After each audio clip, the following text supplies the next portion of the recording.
प्यारे बच्चों, आज मैं अखिलेश सर एक नए वीडियो के साथ फिर उपस्थित हूँ आपके सामने।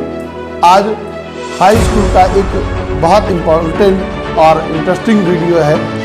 टॉपिक है रुधिर, रक्त, जिसके बारे में आज हम लोग पढ़ते हैं। तो चलिए देखिए, रुधिर जो है एक तरल संयोजी ऊतक होता है। रुधिर एक तरल संयोजी ऊतक होता है। तरल लिक्विड अवस्था में पाया जाता है, इसलिए इसको तरल बोलते हैं। संयोजी मतलब होता है जो बांधे रखता है। पूरी बॉडी में रुधिर दौड़ता है, बांधे रखता है, इसलिए इसको एक तरल संयोजी ऊतक कहा जाता है। इसकी दूसरी क्वालिटी होती है कि यह एक प्राकृतिक कोलाइड है। अब कोलाइड क्या होता है वो समझे। कोलाइड आपने 9th में पढ़ा होगा। कोलाइडी पदार्थ वे होते हैं जो जिनमें लिक्विड में ठोस पदार्थ जो मिलाए जाते हैं, उनके अणु थोड़ा सा भारी होते हैं, बड़े होते हैं, उनको कोलाइडी कहते हैं। जैसे धुआं, कोहरा, ये देखिए दिखाई देते हैं, इनके कण भारी होते हैं। तो या आप इसको ऐसे समझ सकते हैं कि वे पदार्थ, वे लिक्विड जिनको छानने पर पानी नीचे चला जाए और कुछ मटेरियल उनका रह जाए। जैसे आप दूध है, दूध को छानिए तो दूध मोस्टली कण बाहर निकल जाएंगे छन्नी से, मगर कुछ कण जो है वो छन्नी में फंस जाएंगे, वो कोलाइडी कण है। तो इस प्रकार कोलाइडी समझ लीजिए, कोलाइडी पदार्थ जो होते हैं वो पानी से थोड़े से गाढ़े होते हैं। जो गाढ़े होते हैं उनको बोला जाता है कोलाइडी पदार्थ। अब इसका पीएच मान होता है 7.4, और आपको मालूम है कि जब 7 से ज्यादा पीएच मान होता है तो वह पदार्थ क्षारीय होता है। जितना ज्यादा 7 से मान बढ़ने लगता है वह पदार्थ उतना ज्यादा क्षारीय हो जाता है। कभी ना कभी मौका जरूर रहा होगा, आप कहीं कट गए होंगे और आपने उस उंगली को या जहां भी टेस्ट जरूर किया होगा, खून अपना किया होगा तो किसी और का जरूर किया होगा। कभी ना कभी मौका जरूर मिला होगा। वो हल्का सा क्षारीय होता है, हल्का सा नमकीन होता है, ठीक, इसलिए उसको क्षारीय कहते हैं और इसका मान 7.4 होता है। वे पदार्थ जो खट्टे होते हैं, वे अम्लीय होते हैं, उनका मान 7 से कम होता है। वे पदार्थ जो क्षारीय होते हैं, थोड़ा नमकीन होते हैं, उनका मान 7 से ज्यादा होता है। अब जरा देखिए, पुरुषों में रुधिर की मात्रा करीब 5.5 लीटर, 5.5 लीटर रुधिर पाया जाता है, जबकि उसकी अपेक्षा स्त्रियों में रुधिर कुछ कम पाया जाता है। 5 लीटर एक वयस्क स्त्री या वयस्क पुरुष में यह मात्रा होती है। स्त्रियों में आपको कम दिख रहा है, स्त्रियों में आपको कम दिख रहा है। आप जरूर सोच रहे होंगे कि वजह क्या है। स्त्रियों में रुधिर की मात्रा आप देखिए पुरुषों से कुछ कम होती है। भगवान भी जानते थे, इनको नीचे भेज रहा हूं, अभी ये पुरुषों का खून चूसेंगी, तो अगर ज्यादा किया तो और ज्यादा होता जाएगा, इसलिए चलो कुछ कम कर देते हैं। इस वजह से 5 लीटर होता है। अब कम होगा, भगवान भी जानते थे, तो भगवान जानते थे कि मैं कैसे कम कर सकता हूं, तो उसके लिए उन्होंने एक जुगाड़ लगाया जिसका नाम था हीमोग्लोबिन। आपने जरूर नाम सुना होगा। श्वसन में इसका बहुत उपयोग होता है। जब श्वसन का वीडियो आप देखेंगे, मैं बनाऊंगा, आपको इसके बारे में और अच्छे से जानकारी मिलेगी। हम लोग जब सांस लेते हैं, फेफड़ों में ऑक्सीजन जाती है, वो ऑक्सीजन रुधिर में मिल जाती है। हीमोग्लोबिन पाया जाता है रुधिर में, वो ऑक्सी हीमोग्लोबिन बना देता है, जो पूरी बॉडी में ऑक्सीजन को प्रवाह करता है। अगर आप यहां पे इतना समझिए कि हीमोग्लोबिन अगर कम है तो मतलब आपकी रुधिर की मात्रा कम है। हीमोग्लोबिन ज्यादा है मतलब रुधिर की मात्रा, तो आप आज जाने कि स्त्रियों में रुधिर की मात्रा एक स्वस्थ मनुष्य से कम होती है। अब जरा इसके निर्माण के बारे में पढ़ते हैं। कि इसका निर्माण कहां होता है। तो इसके निर्माण की 2 विधियां आप समझें। अगर कोई स्त्री प्रेग्नेंट है तो उसके भ्रूण को जो भ्रूण को जो रुधिर मिलेगा वो उसके लीवर से मिलेगा। भ्रूण क्या होता है? जब बच्चा मां के पेट में होता है, चाहे वो 3 महीने का हो, चाहे वो 6 महीने का हो, चाहे वो 9 महीने का, जब तक मां के पेट में है उसको भ्रूण कहा जाएगा। बाहर आके वो भ्रूण नहीं होता है। तो जब तक मां के पेट में है उसको जो है लीवर, मां के लीवर से उसको रुधिर प्राप्त होता है।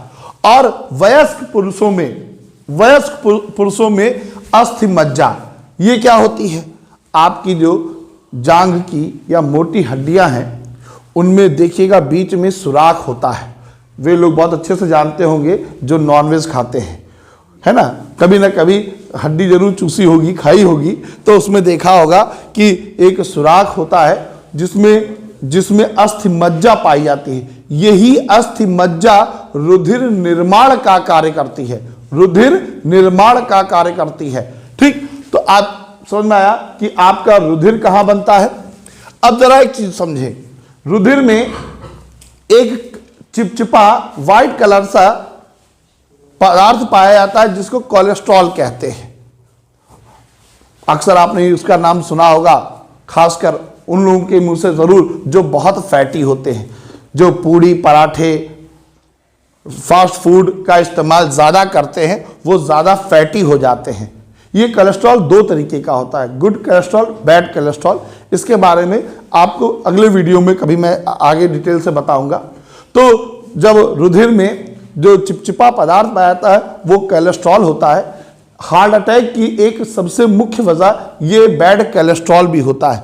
जब हम ज़्यादा फैटी चीज़ें खाते हैं, ज़्यादा ऑयली चीज़ें खाते हैं, हम लोग की रुधिर की धमनियाँ का अंदर का सिरा कम होता जाता है, रुधिर बहने में प्रॉब्लम होती है, इसमें इतनी स्पीड से नहीं बह पाता है, हार्ट में ब्लॉकेज आने लगते हैं, रुधिर गाढ़ा होने लगता है, रुधिर की नसें सक्रिय होने लगती हैं, जिस वजह से हार्ट अटैक की खतरा बढ़ जाता है। एक सामान्य मनुष्य में कोलेस्ट्रॉल की मात्रा जो है वो 200 मिलीग्राम पर डेसीलीटर, 200 मिलीग्राम पर डेसीलीटर होनी चाहिए। ये सामान्य मात्रा है जो साधारण मनुष्य में, एक वयस्क मनुष्य में होनी चाहिए।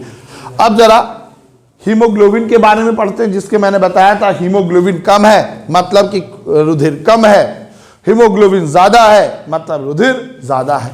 एक पुरुष में हीमोग्लोबिन की मात्रा जो है वो 14 ग्राम पर डेसीलीटर, 1 डेसीलीटर में 14 ग्राम होनी चाहिए हीमोग्लोबिन। अभी आपको बताया स्त्रियों में रुधिर कम होता है, तो कम होता है मतलब हीमोग्लोबिन भी कम है। और ये कितना होता है? 13 ग्राम पर डेसीलीटर, 13 ग्राम पर डेसीलीटर। आप कहोगे गुरुजी ये हीमोग्लोबिन क्यों कम होता है? तो उसकी एक वजह समझिए। हीमोग्लोबिन लौह युक्त पदार्थ है, लौह युक्त, लोहे से बनता है, लौह युक्त पदार्थ है। स्त्रियों में Hb मतलब हीमोग्लोबिन, स्त्रियों में हीमोग्लोबिन की मात्रा कम होती है। उसका कारण है कि स्त्रियों में लोहे की मात्रा कम पाई जाती है, पुरुषों में लोहे की मात्रा ज्यादा पाई जाती है। इसीलिए एक अगर चाटा पुरुष को मारो और इतनी तेज एक चाटा स्त्री को मारो, स्त्री ज्यादा तेज चिल्लाएगी, इतनी तेज चिल्लाएगी मालूम पड़ा जैसे बहुत कुछ डंडा मार दिया गया।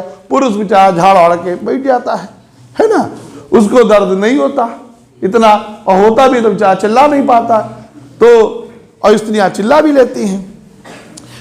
मगर इसकी एक वजह हीमोग्लोबिन में उपस्थित लौहयुक्त पदार्थ आयरन भी है। स्त्रियों में आयरन की मात्रा कम होती है और पुरुषों में आयरन की मात्रा ज्यादा होती है। इसलिए हीमोग्लोबिन स्त्रियों में कम पाया जाता है और पुरुषों में ज्यादा पाया जाता है। अब रुधिर परिसंचरण की खोज सबसे पहले रुधिर परिसंचरण की खोज विलियम्स हार्वे ने की थी। विलियम्स हार्वे, बहुत से कंपटीशन में पूछा जाता है, बहुत से कंपटीशन पूछा जाता है। एक बात और याद रखिएगा, ये आपके हाई स्कूल का और 10th 11th का 12th का तो टॉपिक है ही। अगर आप किसी भी कंपटीशन में बैठते हैं जिसमें जीएस आती है, तो जीएस फिजिक्स और बायोलॉजी के क्वेश्चन मोस्टली उसमें आते हैं। तो बहुत से कंपटीशन में बहुत बार पूछा गया रुधिर परिसंचरण की खोज किसने की, तो किसने की थी, विलियम्स हार्वे ने की थी, विलियम्स हार्वे ने की थी। आप लोग वीडियो के जो है वो स्क्रीनशॉट लेते रहिएगा बोर्ड के। अब हम लोग पढ़ते हैं रुधिर के कार्य, रुधिर के कार्य कि रुधिर का कार्य क्या है।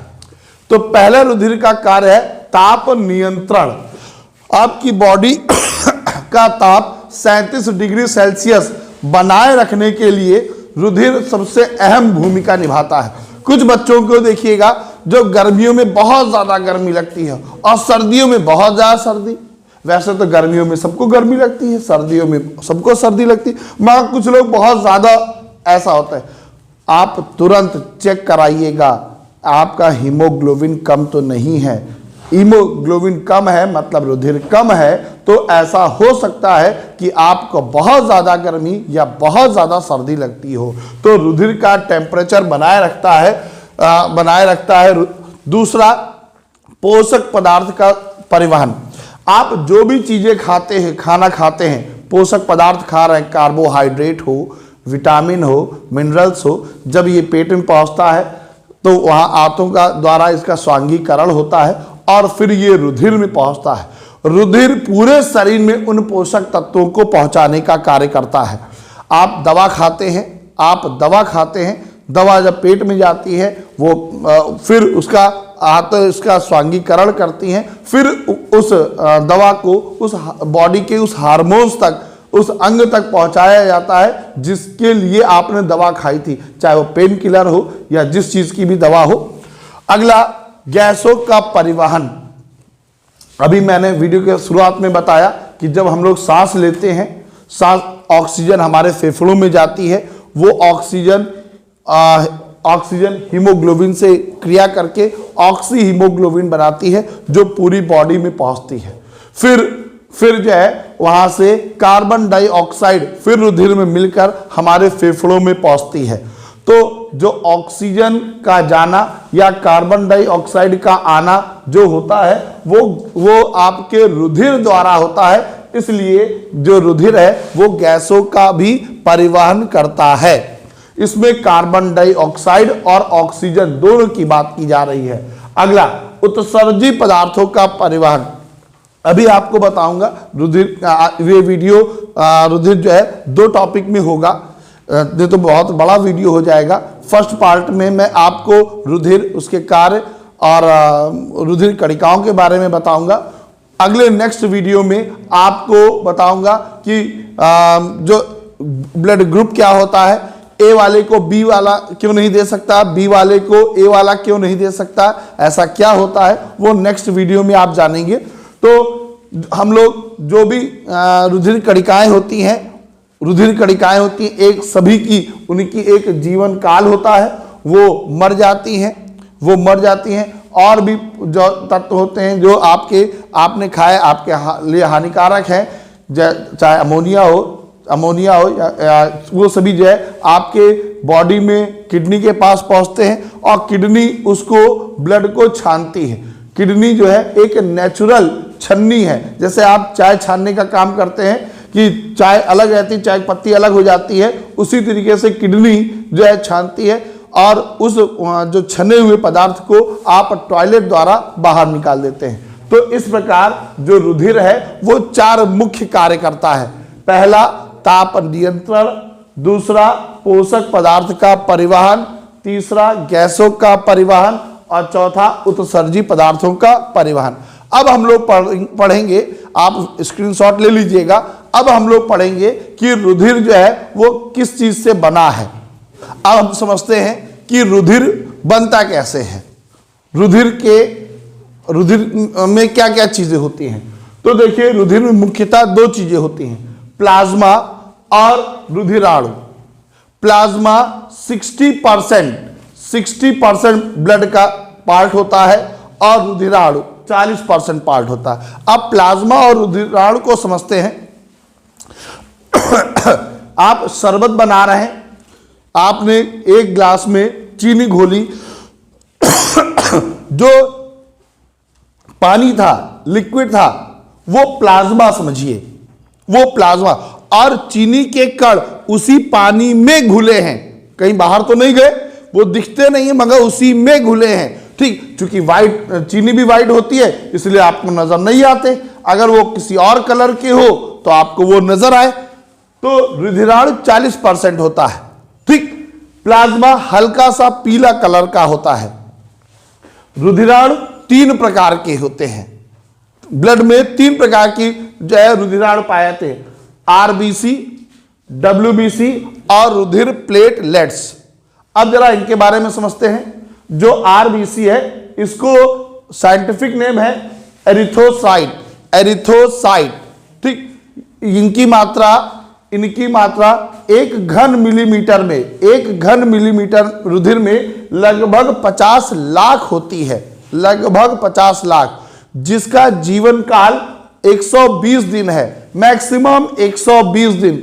120 दिन में ये रुधिराणु खत्म होने लगते हैं। जो मैंने अभी बताया था, जब खत्म होते हैं तो आपके ब्लड से ही किडनी के पास पहुंचते हैं और किडनी उन्हें छानकर अलग कर देती है, जिससे आप टॉयलेट द्वारा बाहर निकाल देते हैं। अगर इसकी मात्रा कम हो तो क्या फर्क पड़ेगा, जरा ये समझें।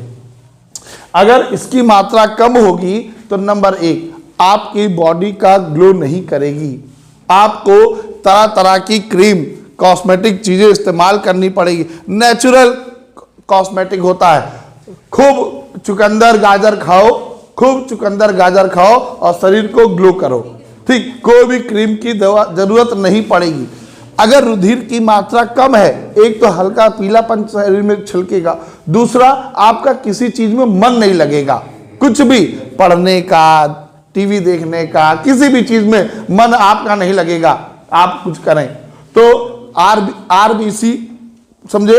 अब आता है डब्ल्यूबीसी, डब्ल्यूबीसी जिसको बोलते हैं ल्यूकोसाइट, ल्यूकोसाइट ये इसका साइंटिफिक नेम है। इसकी मात्रा एक स्वस्थ मनुष्य में लगभग 10,000 होती है, 10,000, और इनका जीवन काल मात्र 4 दिन होता है। ये डब्ल्यूबीसी आपके शरीर के सैनिक है जो रोगाणुओं से आपको बचाते हैं, जो रोगाणुओं से, जिसके शरीर में इनकी मात्रा जितनी ज्यादा होगी वह व्यक्ति उतना कम बीमार पड़ेगा। अगर इसकी मात्रा कम है तो आप अक्सर बीमार पड़ते रहते हैं। अक्सर आपने देखा होगा बहुत से बच्चे होते हैं जो थोड़ा सा मौसम बदला उनको बहुत जल्दी से सर्दी जुकाम हो जाता है, बहुत जल्दी से सर्दी जुकाम हो जाता है। तो समझ जाइए कि आप में इसकी कमी है। अभी मैं और डिटेल से इसके बारे में पढ़ाने वाला हूं आगे कि इसकी कैसे इसकी मात्रा को बढ़ाया जा सके और ये किस प्रकार से हमारे शरीर में रोगाणुओं से हमारी रक्षा करती है।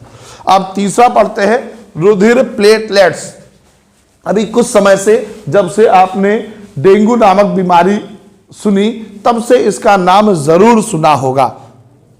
बुखार आने पर रुधिर प्लेटलेट्स कम हो जाती हैं।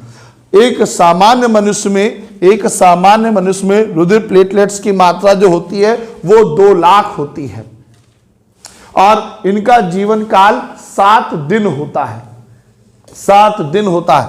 अगर अब हम समझते हैं कि अगर रुधिर प्लेटलेट्स कम हो जाएं तो क्या फर्क पड़ेगा और ज्यादा है तो क्या फर्क पड़ेगा। पहला, अगर रुधिर प्लेटलेट्स कम है, रुधिर प्लेटलेट्स कम है तो क्या होगा कि आपको बहुत जल्दी से थकान आएगी, बहुत जल्दी से थकान आएगी। आप कोई भी काम करेंगे थक जाएंगे। ग्राउंड फ्लोर से फर्स्ट फ्लोर पे जाओगे तो कहोगे अच्छा उतर के ना जाएं, यहीं बैठे रहें या कोई पकड़ के नीचे ले जाए। किसी भी काम को करेंगे बहुत जल्दी थकान आएगी। आपको लेटेंगे भी तब भी आपके हाथ पैर दर्द करेंगे। ये रुधिर प्लेटलेट्स की कमी से होता है और प्लेटलेट्स ज्यादा है। तो आप हमारे वीडियो देखते रहिए, 8-8 घंटे देखते रहिए, 8-8 घंटे पढ़ते रहेंगे, ना हम थकेंगे ना आप थकेंगे, ना हम थकेंगे ना आप थकेंगे, क्योंकि प्लेटलेट्स की मात्रा खूब है। अब अभी आगे पढ़ते हैं कि इनकी मात्रा को बढ़ाया कैसे जाता है। तो प्लेटलेट्स की मात्रा को बढ़ाने के लिए आपने अमूमन नेचुरल चीजें जो घरों में इस्तेमाल होती है खूब सुना होगा, अक्सर आपने जाना होगा कि एलोवेरा गिलोय का खूब इस्तेमाल करें। बाबा रामदेव की कंपनी बनाती है, मैं उनका प्रचार नहीं कर रहा, मगर वहां से भी मिलता है, आप उसका इस्तेमाल करें। बकरी के दूध में बहुत होता है, प्लेटलेट्स बढ़ती है। और कीवी नामक जो फल आता है उसमें जो है वो रुधिर प्लेटलेट्स बहुत बढ़ती है। आप इनका इस्तेमाल अगर करते रहें तो आपके शरीर में एनर्जी खूब रहेगी, क्योंकि प्लेटलेट्स की मात्रा ज्यादा रहेगी। तो आपने इसमें समझा कि आरबीसी को क्या बोलते हैं, एरिथ्रोसाइट्स। कितनी संख्या होती है, 50 लाख। कितना इनका दिन होता है जीवन काल, 120 दिन। डब्ल्यूबीसी जो शरीर के हमारे सैनिक हैं, जो हमारे शरीर को रोगाणुओं से बचाते हैं, ल्यूकोसाइट इसको बोलते हैं, और इसकी मात्रा कितनी होती है, 10,000। और इसका 4 दिन इसका अवधि काल होता है।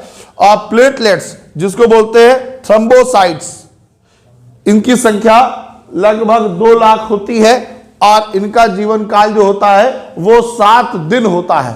ठीक, अब हम लोग इनके रुधिर कणिकाएं और डब्ल्यूबीसी के को और डिटेल से जानते हैं। अब हम लोग पढ़ते हैं आरबीसी के बारे में थोड़ा सा, कि आरबीसी के डिटेल से थोड़ा जानते हैं। जो आरबीसी है, लाल रुधिर कणिकाएं, इनका आकार गोल होता है। इनका आकार गोल होता है। ये ऊंचाई में जाने पर, ये आरबीसी का आकार गोल होता है। ये ऊंचाई में जाने पर, इनका साइज बढ़ने लगता है। इनका साइज बढ़ने लगता है। ठीक, अच्छा, अब ये आपने अवतल लेंस देखा होगा, जिसके किनारे मोटे होते हैं, बीच में दबा होता है।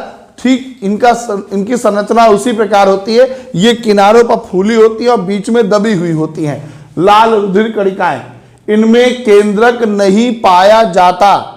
इनमें केंद्रक नहीं पाया जाता। ठीक, केंद्रक नहीं पाया जाता, इसलिए इनसे डीएनए की जांच नहीं की जा सकती, क्योंकि डीएनए पाया जाता है केंद्रक में, और इनमें केंद्रक ही नहीं पाया जाता। इसलिए लाल रुधिर कणिकाओं द्वारा केंद्रक की खोज, इसलिए केंद्रक द्वारा डीएनए की जांच नहीं की जा सकती। ठीक, अगला, रुधिर आरबीसी जो होता है वो टोटल रुधिर का करीब 95% होता है। अभी आपने पढ़ा कि करीब इनकी मात्रा जो होती है 50 लाख होती है, 50 लाख। और आपने डब्ल्यूबीसी पढ़ा कितनी होती है, मात्र 10,000। और प्लेटलेट्स कितना पढ़ा, 2 लाख। तो आप वो 2,10,000 हो गया, और वो 50 लाख। कंपेयर करिए तो लाल रुधिर कणिकाएं रुधिराणु का 95% होती हैं। इसकी कमी से, लाल रुधिर की कणिकाओं की कमी से एनीमिया रोग हो जाता है। रुधिर की कमी हो जाती है, जिसको एनीमिया कहा जाता है। ठीक, ये महिलाओं में अक्सर हो जाता है जब वो प्रेग्नेंट होती हैं। तो इसकी कमी के लिए डॉक्टर सबसे पहले लाल रंग की आयरन की दवा देते हैं। आयरन की गोली खाइए, जिससे, चूंकि आपने अभी मैंने बताया आपको वीडियो में कि लोहा हीमोग्लोबिन बनाता है, और हीमोग्लोबिन बढ़ने से रुधिर बढ़ता है।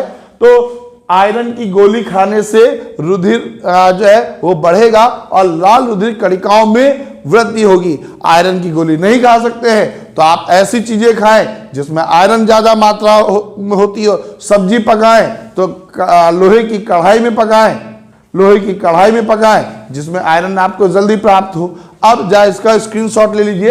अब हम लोग इसके बाद सीखते हैं डब्ल्यूबीसी के बारे में। अब हम लोग जानते हैं डब्ल्यूबीसी के बारे में। डब्ल्यूबीसी के तो देखिए, डब्ल्यूबीसी का आकार जो होता है वो अनिश्चित होता है। इसका कोई एक फिक्स आकार नहीं। जैसे आपने अमीबा के बारे में पढ़ा कि अमीबा का एक फिक्स आकार नहीं होता, इस तरीके से डब्ल्यूबीसी के भी कोई फिक्स आकार नहीं। इसमें केंद्रक पाया जाता है। और आपको अभी बताया था कि जिसमें केंद्रक पाया जाएगा उसमें डीएनए पाया जाएगा। तो अगर आप पास डब्ल्यूबीसी है तो आप किसी के भी डीएनए की जांच कर सकते हो WBC से, क्योंकि उसमें केंद्रक पाया जाता है। अब ये मैंने अभी बताया कि रोगों से इसकी सुरक्षा करता है। इसके भी कई पार्ट हैं, इसमें एंटीबॉडी पाई जाती हैं। अब जरा समझिएगा इसको बढ़िया से, एंटीबॉडी पाई जाती हैं और लिम्फोसाइट जो टी आकार की होती है, लिम्फोसाइट, ठीक, लिम्फोसाइट। तो क्या होता है, जब जैसे ही कोई आपकी बॉडी में कोई वायरस बैक्टीरिया प्रवेश किया तो सबसे पहले उसको तुरंत पहचान लेता है एंटीबॉडी कि ये बैक्टीरिया वायरस आया। एंटीबॉडी नहीं मारता, वो खबर करता है लिम्फोसाइट को, वो खबर करता है लिम्फोसाइट को, और लिम्फोसाइट अपने हथियार सहित पहुंचता है, जो भी उसके पास बंदूकें, राइफलें, तो गोली बारूद हो, साथ पहुंचता है। धुआंधार युद्ध होता है, उनका धुआंधार युद्ध होता है। और उस युद्ध में अगर लिम्फोसाइट ने उस जीवाणु को, बैक्टीरिया, वायरस को नष्ट कर दिया तो आप सुरक्षित हो गए। आपने एक बीमारी सुनी है, एड्स, बड़ी खतरनाक बीमारी होती है। आपको इसका अब तक इलाज भी नहीं खोजा जा सका। पता क्यों? अधिकतर जब किसी को एड्स होता है उसके साथ धीरे धीरे करके सारी समस्या, सारी बीमारियां शुरू हो जाती हैं। क्यों? क्योंकि उसकी सबसे पहले एड्स वायरस जैसे ही आपकी बॉडी में पहुंचता है, वो सबसे पहले आपकी लिम्फोसाइट को ही खत्म कर देता है। मतलब आपके उन सैनिकों को जो आपके शरीर से लड़ाई करने वाले थे, आपके किसी देश का वो जखीरा जहां बम बारूद रखे थे, राइफलें रखी थी, पिस्टल रखे थे, वही जब नष्ट कर दिया गया तो उस देश की सुरक्षा कैसे होगी? नहीं हो सकती।